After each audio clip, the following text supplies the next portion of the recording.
What's going on, everybody? Today I'm going to be installing this new HPI Transaxle mount in my C5 Corvette. Stick around and check it out.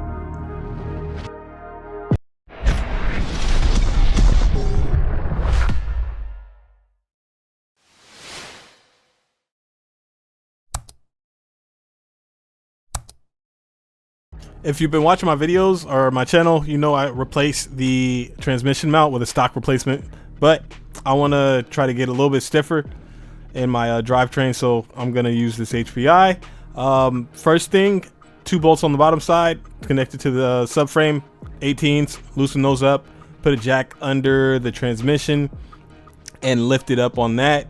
You want to make sure you unhook all the wire harnesses. You want to get this wire harness out the way and the brake lines. Make sure you don't smash them in between the transmission. Next up, there's 2 16mm bolts connecting the mount to the rear diff. Loosen those up. Once you got those loose, that mount comes off easy. So here's the stock mount compared to the HPI. You can see obviously the HPI is wider. It's not going to let the drivetrain lean as much. There are urethane ones that look like the stock one that of course cause vibration, but I'm pretty sure every aftermarket mount is going to cause vibration. I've had a couple people tell me with the HPI that this center bushing right here does go bad, so I will be on the lookout for that. Of course, I'm going to keep the stock one, and I'll be able to throw that back on if this ever goes bad. When putting this in, how I messed up every which way, so of course that's why I'm here doing this video, so you guys can learn from my mistakes. You do not want to put this together and then put it in. What you want to do is put the bracket in first, and I'll show you right here. I also messed up putting washers on these bolts. Instead, those go on the bracket. But yeah, I'll show you everything right now. So with the transmission still lifted, hit the bracket, you want to put that in. Washers go on the bracket studs. This mount is tricky to get in. It's not hard. Just take your time. You'll figure out the way. I got it in there. Make sure you don't tighten up the bolts on the bracket. You want to have the bracket able to move, especially because you're gonna have to slide those other bolts in. So this is how I got the mount in.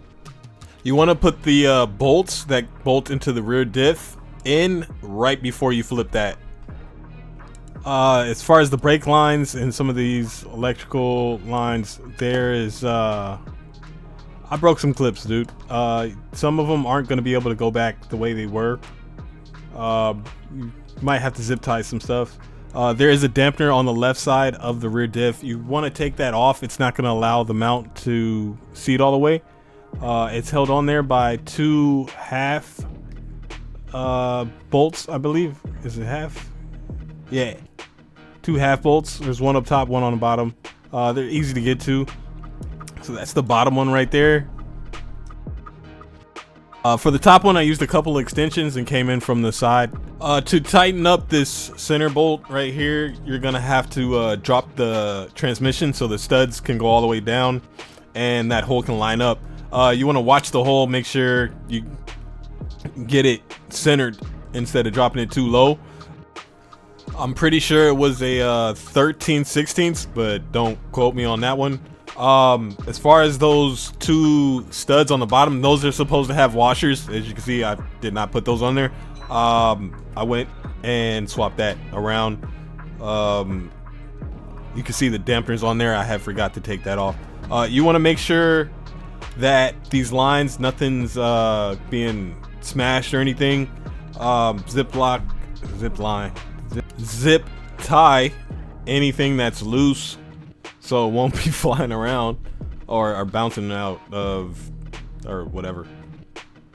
Once you're all done and everything's tightened up, go ahead, go for a ride and see if you got rid of the wheel hop or whatever. I'm on coilovers, so of course that also helped.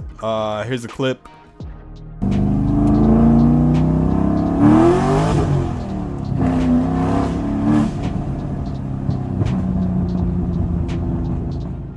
Like always, thank you guys for watching. See you guys on the next one.